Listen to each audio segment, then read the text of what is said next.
అందరికీ నమస్కారం. తెలుగుదేశం పార్టీ కార్యకర్తలకి నాయకులకి అతిపెద్ద పండుగ మహానాడు.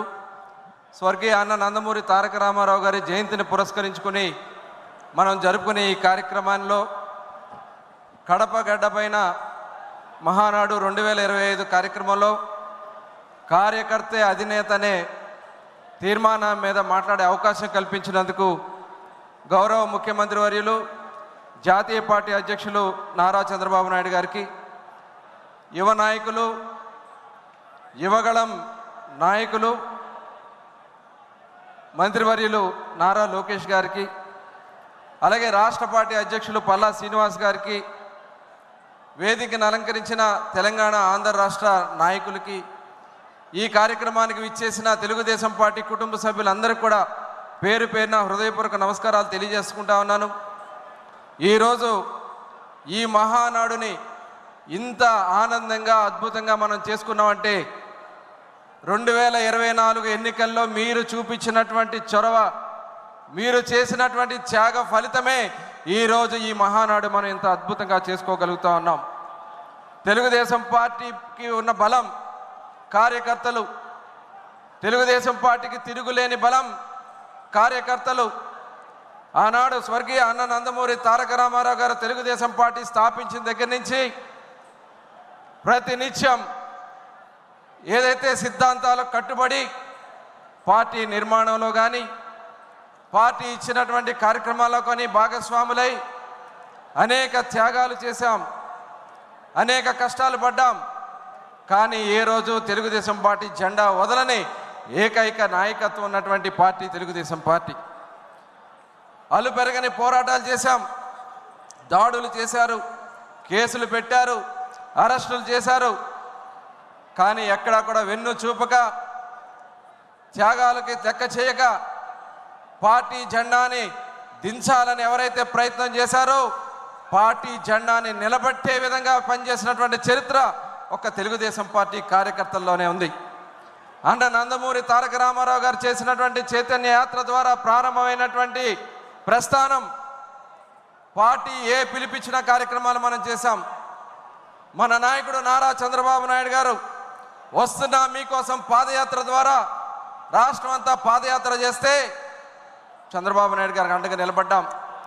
యువ నాయకుడు నారా లోకేష్ గారు పాదయాత్ర చేస్తున్నటువంటి సందర్భంలో యువగళం పాదయాత్రకి అనేక ఇబ్బందులు కలిగించాలని ప్రయత్నం చేసినా, ఆటంకాలు కలిగించాలని ప్రయత్నం చేసినా లెక్క చేయక నిలబడింది తెలుగుదేశం పార్టీ కార్యకర్తలు, నాయకులు.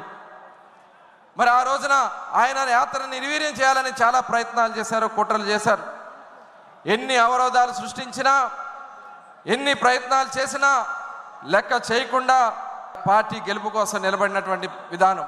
2019-24లో తెలుగుదేశం పార్టీ నాయకత్వాన్ని అణిచేయాలని ప్రయత్నం చేసి అనేక మంది మీద తప్పుడు కేసులు పెట్టి చంద్రబాబు నాయుడు గారిని కూడా అక్రమ కేసు పెట్టి అరెస్ట్ చేశారు. అచ్చెన్నాయుడు గారిని, యనమల రామకృష్ణుడు గారిని, ప్రభాకర్ రెడ్డి గారిని, ఇలా అనేక మంది నాయకుల్ని అరెస్టులు చేసి జైల్లో పెట్టారు. నాయకత్వం లేకుండా చేయాలని అనేక ప్రయత్నాలు చేశారు. తెలుగుదేశం గ్రామ స్థాయిలో ఉన్నటువంటి నాయకుల్ని, తోట చంద్రయ్య, అలాగే అనేక మంది నాయకుల్ని అతి దారుణంగా హత్యలు చేశారు. హత్యలు చేసినా కూడా లెక్క చేయలేదు, పోరాడి నిలబడ్డాం. ఆ రోజున చూసాం, తోట చంద్రయ్య తెలుగుదేశం పార్టీ నాయకుడిగా యాక్టివ్గా ఉన్నారని చెప్పి నడి రోడ్డు మీద కోడిని కోసినట్లుగా పీక మీద కత్తి పెట్టి జై జగన్ అనమంటే జై చంద్రబాబు అని ప్రాణత్యాగం చేసినటువంటి కార్యకర్తల బలం తెలుగుదేశం పార్టీది. అటువంటి అనేక కేసులు పెట్టారు, వేల మందిని, వందల మందిని పొట్టన పెట్టుకున్నా లెక్క చేయలేదు మనం.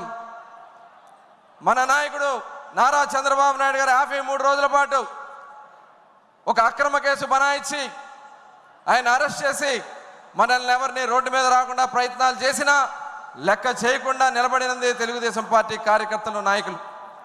ఒక ఆంధ్ర రాష్ట్రంలోనే కాదు, ప్రపంచంలో ప్రతి ఒక్క తెలుగు బిడ్డ రోడ్డెక్కి నిలబడ్డారంటే అది తెలుగుదేశం పార్టీ కార్యకర్తలకి నాయకులకు ఉన్నటువంటి నిబద్ధత అని చెప్పి ఈ సందర్భంగా మీకు తెలియజేస్తా ఉన్నా.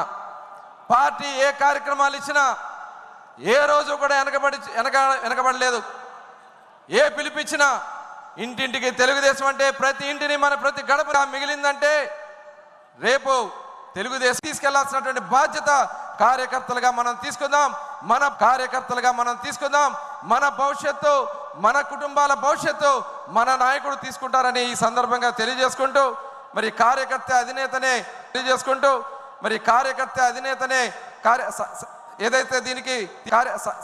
ఏదైతే దీనికి తీర్మానానికి మాట్లాడే అవకాశం కల్పించినందుకు గౌరవ ముఖ్యమంత్రి గారికి ధన్యవాదాలు తెలియజేసుకుంటూ సెలవు తీసుకుంటా ఉన్నాను.